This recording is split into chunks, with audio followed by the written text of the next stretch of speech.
Hi guys, so today I'm doing a voice reveal and I don't know why I'm doing this, but I can't type and listen to this at the same time, so I just have to do a voice reveal and I'm forced to. So today instead of doing something, we're gonna do something different instead of using MSP, which is kind of boring. I still have my account on, literally. We are going to watch some scary stories because we're going to react to some scary stories, and why I'm doing this is because it's so original. Am I right? Okay, well, whatever. So let's begin this. So it's the link is gonna be under the description if you want to see it without any interruptions from me. And this is one of the first times I'm alone in the house with my little brother. So if you hear some other sounds, that's probably my little brother playing on his phone. So let's begin. I have always been an avid creepy God, his voice is scaring the shit out of me already. Story reader. It started when I was about 14 years old, now 27. Okay, so he's an adult right now, literally. With Snopes.com, a popular Wait, Snopes.com. I'm gonna search this up. I'm gonna interrupt this a lot, okay? Snopes. I don't know how to spell this. Snopes. Oh, here it is. Here it is.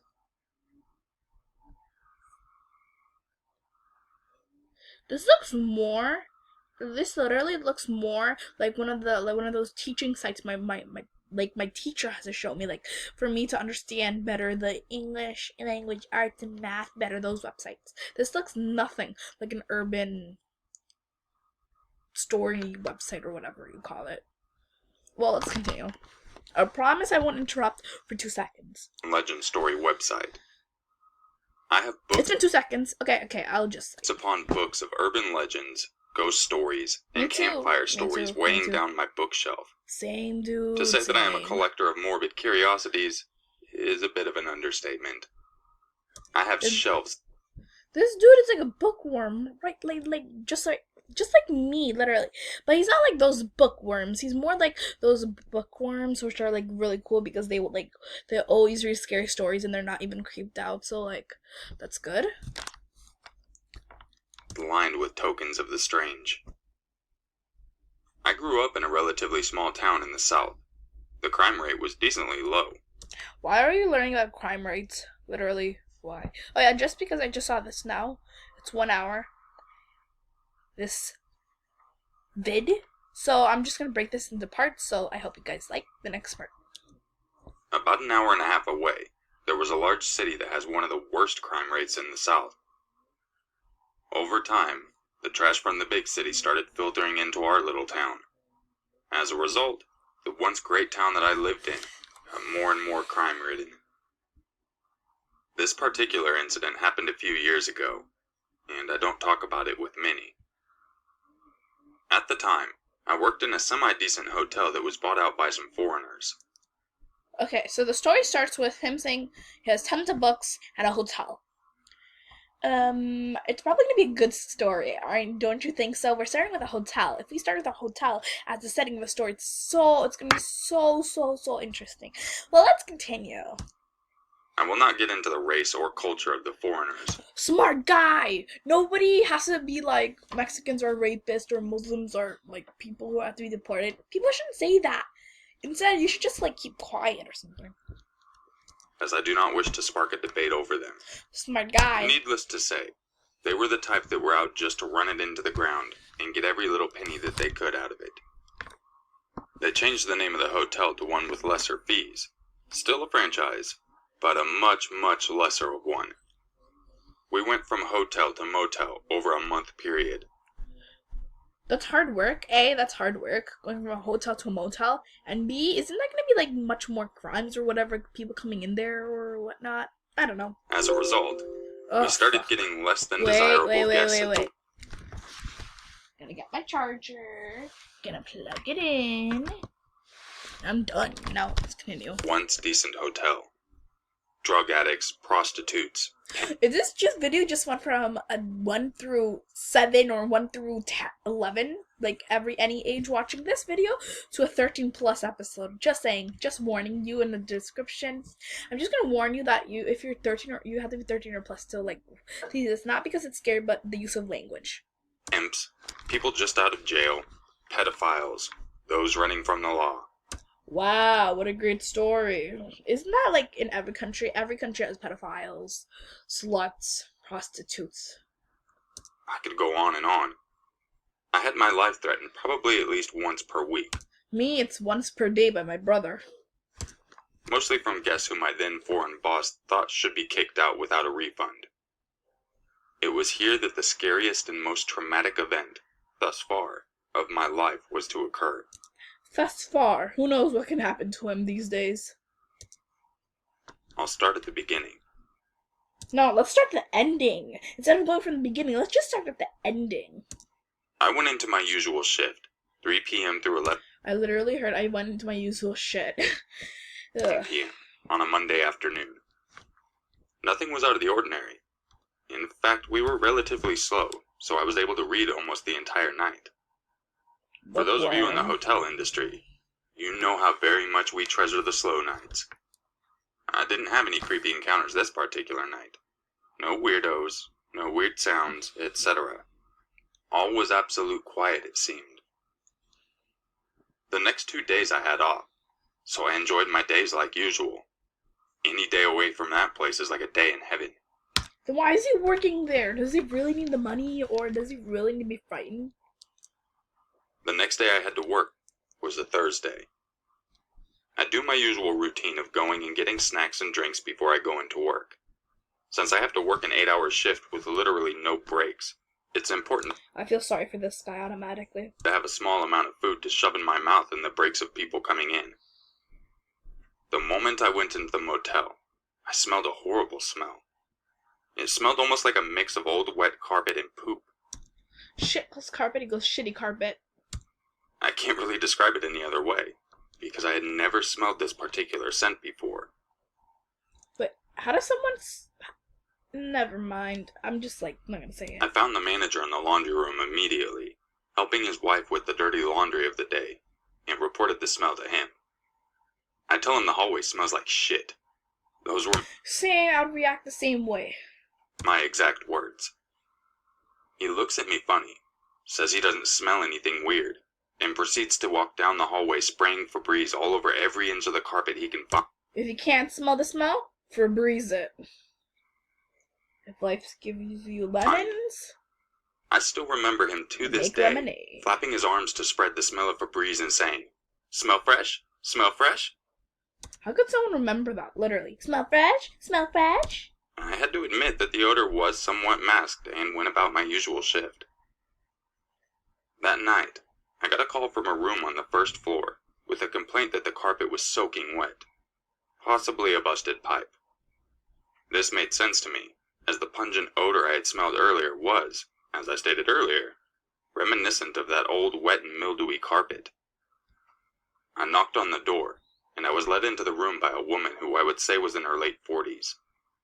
I noticed a guy was in a room as well, tall, muscular, and nasty looking, with bushy black hair pulled in Sounds like my uncle. No, for JK. I hope my uncle doesn't watch this right now. into a ponytail and a scruffy beard. He looked to be on drugs, and was pacing back and forth in front of the window, avidly looking into the parking lot. I ignored him as best I could, seeing as how I dealt with drugged-out freaks like this all the time. I went towards the bathroom, and sure enough, the carpet right before the bathroom was damp. I also smelled that odor again, more pungent than ever. I offered to move the odd couple, saying that maintenance wasn't here and I couldn't fix it by myself, only being the front desk clerk. I didn't have the skills. They adamantly refused to leave the room. Okay, what is that supposed to mean? If you smell shit, if you see a carpet that's wet, why wouldn't you move rooms? You're literally offered to, and you're like, no. So I just brought them some extra towels to put down on the floor to soak up the water. They seemed content with this idea, and I pushed the incident out of my mind. I left at 11 p.m. that night, as usual. The next day, I had decided that I wanted something good to eat before going into work. Doesn't everybody? Passed the motel on my way to the restaurant, and noticed that police cars were outside of it. Typical Friday night, I thought to myself, and laughed it off. I texted my partner and let him know that I had seen police cars outside of the building as I passed on my way to the restaurant. I was waiting in line to get my food when I received a text back saying that I should read an article that had been posted that day.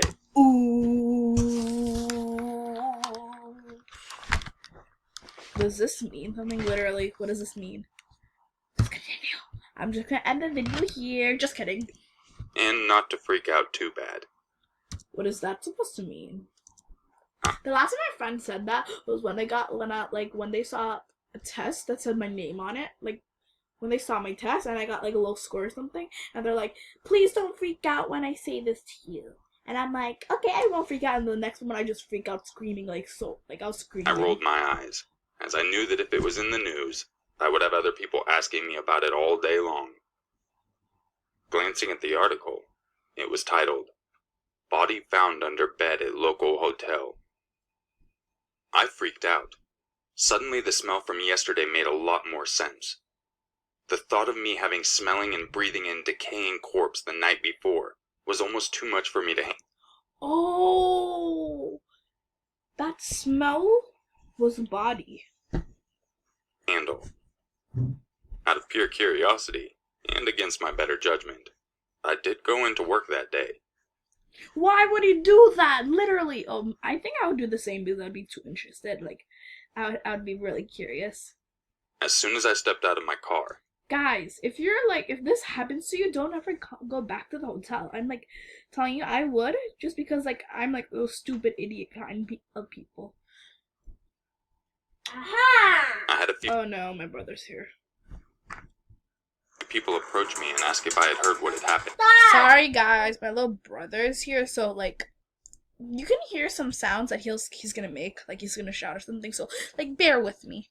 I'm gonna put my computer on the high volume so you won't hear him. It's already on high volume. Here he comes. The building.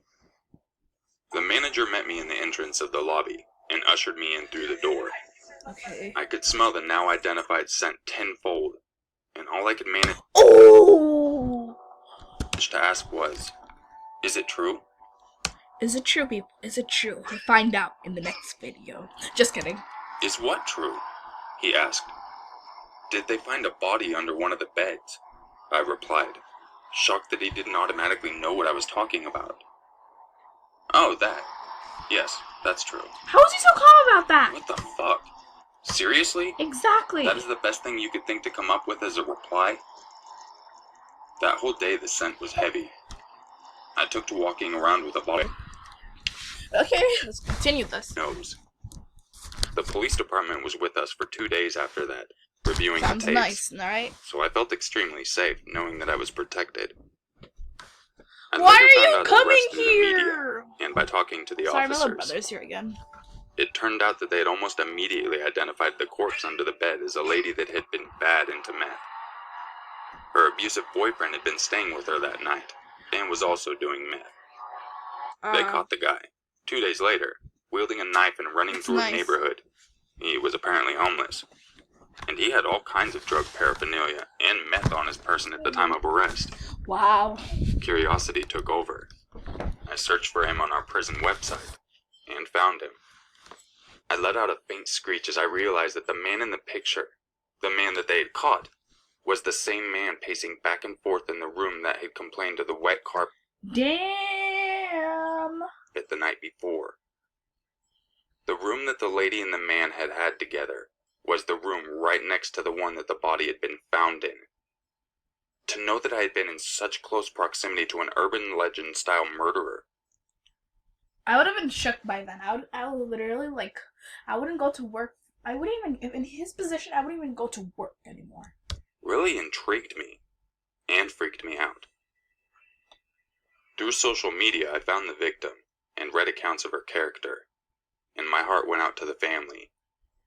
Even though she was a druggie, no one deserves to die and be disposed of like. At least this guy knows, no one is supposed to die. No one is supposed to die innocently and being an innocent person. People shouldn't die like that. That's the wrong way to die. The person should die. It sounds so weird, but people should die with love. Literally, they should die. They should be next to their family when they die. That's what I believe that death should be like. This. Guys, I'm ending the video here, so bye.